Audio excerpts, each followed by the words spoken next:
Signs you lack self-love. In this video, I'm going to share how to know if your self-esteem and self-love tanks are running low and how we can fill them up. It's Sabrina, your personal love advisor from A New Mode, the channel where we show you how love actually works. Lack of self-love is probably the biggest hindrance to finding romantic love. When you don't love yourself, how could you ever trust that somebody else could actually love you? Self-esteem doesn't just mean feeling good about yourself. Self-esteem is built on being good, competent, and lovable, and recognizing it. A strong self-image is what protects you from toxic relationships and self-destructive entanglements. It gives you the confidence to choose who to be with and to know that someone high value and worthwhile will want to be with you. I'm going to share how to know if you are lacking in self-love and give you tips to improve your self-esteem. So make sure you watch this video until the end.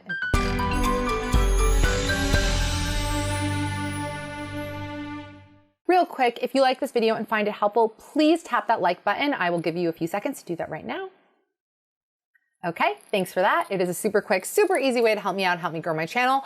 Also make sure to hit the subscribe button, ring the bell so you get notified whenever I post new videos, and follow me on Instagram at New Mode for answers to all your relationship questions and daily relationship insights. Also, there's only so much information I can fit into a 10-minute video. So if you want to go into even more depth on how to be a high quality, high value woman who is bursting with confidence and is able to attract an amazing guy and have a healthy relationship, then definitely check out our Love Formula system. You can download it right now or when you're done with this video at getloveformula.com, and I will link it down below.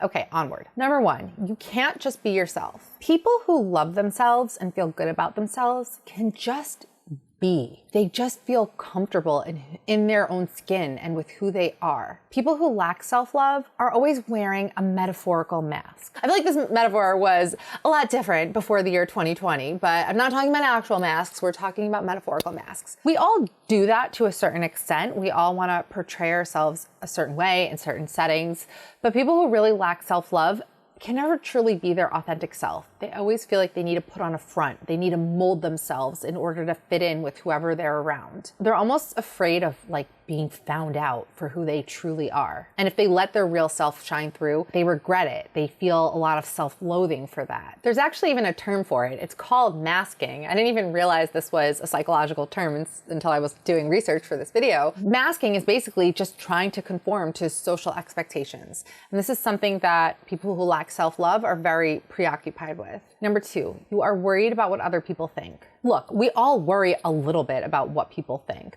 but people who lack self-love are very consumed by this. This is why I feel like with celebrities, you see certain ones are able to handle the pressure very well, and others fall apart and completely lose their minds and can't handle it. Because celebrities are an extreme example of this, but they are constantly being judged. They're constantly being picked apart. There is not one celebrity or one person in the world who is just universally beloved. Every person, even the most gorgeous woman in the world, is gonna have people who think that she's hideous. The smartest person is gonna have people attacking them for other things or calling them really dumb because they lack knowledge in other areas. You can never get it right. You just can't. I mean, I was thinking the other day, I wonder if there are any videos on YouTube that don't have any dislikes, because there was one of my videos that was doing really well and it was all likes, and I'm like, this isn't gonna last because it doesn't exist. And of course it doesn't. There's always gonna be people that tap that dislike button, but please don't be one of them. The point is, some people just can handle it better than others. The people who can handle it are usually the ones with a very strong self-image. If you have a weak self-image, if you don't love yourself, if you don't believe you're lovable, you will be so at the mercy of other people's opinions. And you won't even really be able to see people as people anymore. Everyone you interact with really becomes an extension of yourself. Meaning, you go to Starbucks and you order a coffee, and the person at the cashier, you're just wondering, did he think I was polite? Did he think I was rude? Is he annoyed at me because my order was super specific? Maybe I should have gotten one less pump of this and just made it super simple. What does he think about me? Whereas a person who isn't lacking in self-love will just see him as a person doing his job, like a person with his own experiences and his own life, and just relates to him as another person, not as a reflection of who she is. Number three, you are extremely sensitive to criticism. No one likes to be criticized, but it's life. It happens. Now, people who lack self-love are just so vulnerable to this. Oh my gosh, I remember in one relationship I was in, I was really young, And any like slightly negative thing he would say, I would just like spiral and need so much validation from him because I didn't feel good enough on my own.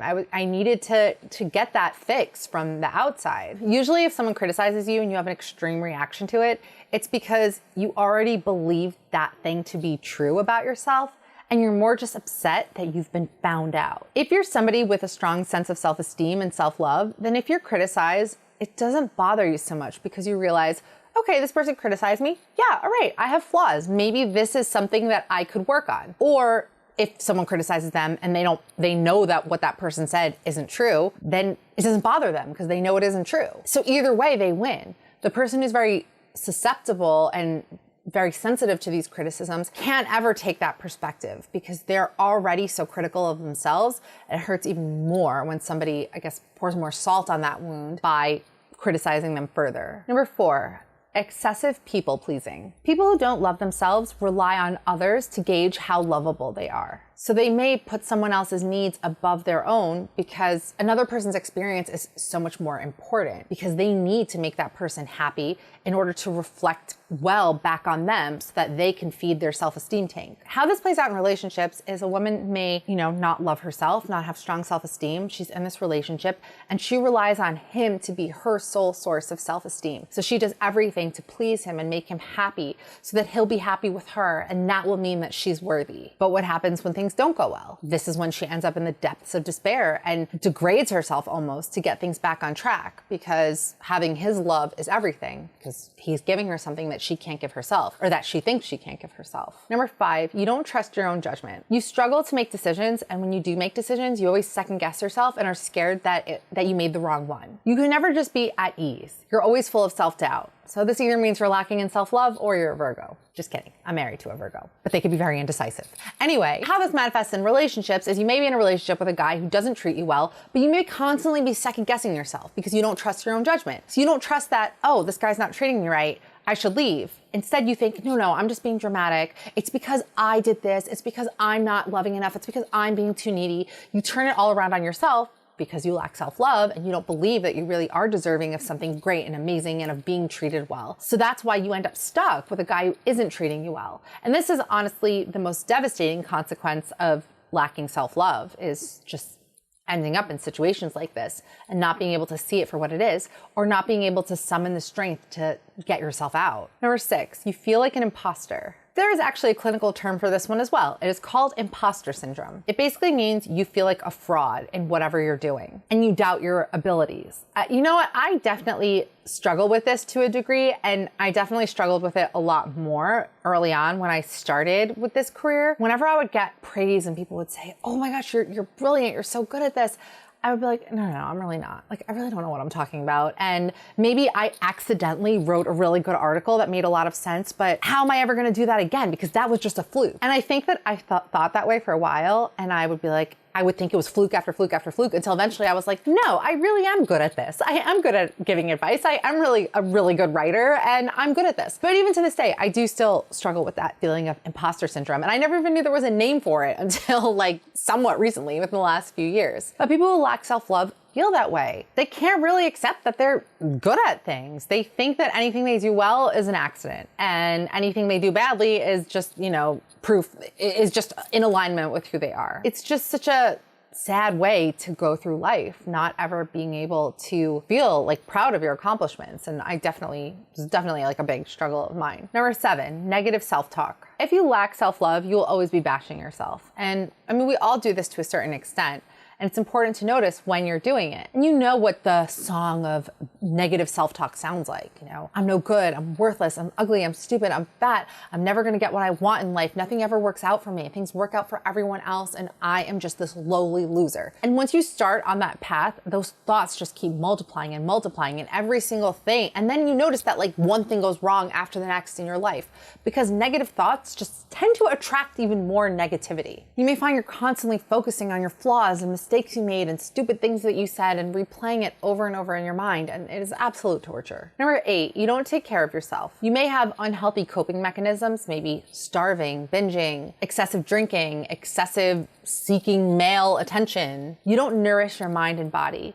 You veer towards self-destructive behaviors to cope because you feel so terribly about yourself. You don't feel like you deserve to be nourished and to feel good and to take care of yourself. You kind of just end up in the spiral of destruction. It could also be that your lack of self-love has led you into a depression where you just feel absolutely no motivation to do anything to take care of yourself. I mean, on an extreme end, this can manifest as being in bed for days and days and days and not even being able to get up and take a shower. You might feel like you deserve to suffer and be punished because you're so terrible. Number 9, inferiority complex. You might feel inferior and constantly compare yourself to other people and feel that you always come up short.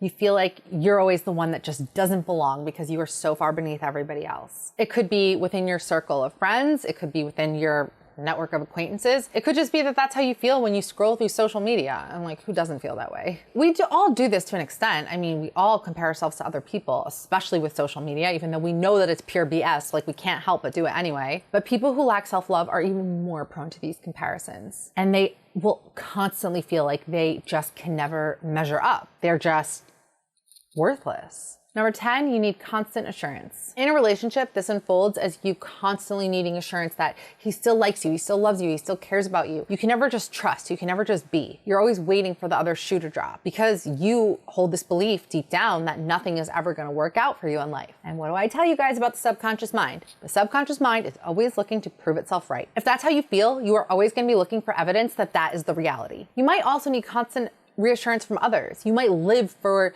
the fire emoji. You might be one of those people who takes down a picture if it doesn't get enough likes because you're embarrassed. You don't just want the praise and validation, you need it. But this is something that you really can't get from external sources. It's something that you feel you can't create within yourself. You need it from external sources. Like vitamin D. There's nothing wrong with wanting praise. I love it when you guys praise me in my videos, but if you need it, like if it's gonna make you feel despair if you don't get it, then it's a problem and it's a big sign that your self-image needs some work. Number 11, you can't or don't have healthy relationships. You may struggle in relationships because you're too needy and you just drain the other person. This could be romantic relationships or this could be in friendships. And that's exhausting. It's exhausting being around somebody who's an emotional parasite like that. And people who lack self-love and are very needy can be that way. Or maybe you can connect, but you keep yourself at a distance because you're always so scared of getting hurt.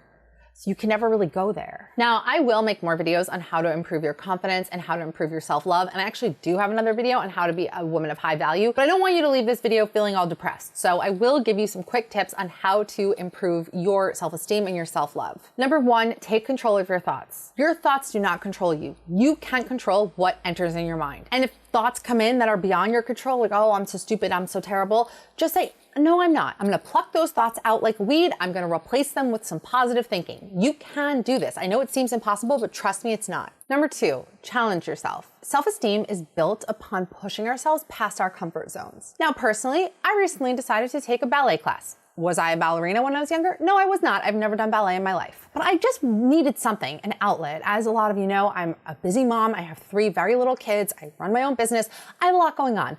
I needed a new challenge, something that would make me feel good about myself. And every week when I go to that class, and it is challenging, I'm not flexible at all, and having 3 babies in less than 5 years really did a number on my body. But you know what? I go and after I feel so good about myself. And that, it's totally pushing me past my comfort zone, but that's how we build self-esteem. Those are the building blocks. So do something even when you don't feel like it. Push yourself past your comfort zone. Try something new. Challenge yourself. Number 3, be active. Being physical makes you feel good. Nobody ever comes home from the gym and says, wow, I really regret doing that. Unless like they got seriously injured. But nobody ever does. Be active. Make it a priority. Even if it's just 5-10 minutes a day. Do something. Move your body. Number 4, forgive yourself. You made a mistake. We've all made mistakes. Don't rip yourself apart over it. Just forgive yourself. Because you want to know a secret? Nobody's thinking about you as much as you're thinking of yourself. So maybe you're replaying how stupid it was that you said this or this, but the truth is nobody cares. So stop beating yourself up over it. Number 5, be grateful. It's very hard to be in a negative space when you're just filled with gratitude. Sometimes personally, like when I'm overwhelmed and when there's just a lot going on, I just like take a pause and I'll grab my baby and like give him a hug. I mean, I choose him because he's the most cuddly of the bunch, and I'll just smell him and breathe him in and just feel grateful for what I have. And that completely shifts my mindset and puts me back in a warm, loving space instead of a negative, bitter, angry space, which feeds into those feelings of self-loathing. Number 6, make this your mantra. I will be okay. I swear to you guys, this one little phrase like saved my life and has done the same for so many others. No matter what you're going through in life, just tell yourself, I'll be okay. I can handle it. Because at the end of the day, that's all self-esteem really is. Self-esteem is knowing that no matter what happens in life, I'll be okay. I'll be able to deal with it. If I don't get this job, if this guy breaks up with me, it will hurt, but I'll be okay. I know in this video we talked about some difficult topics. I hope I left you feeling good about yourself with some great tools that you can implement into your life to really start feeling good about yourself, to building up that self-esteem.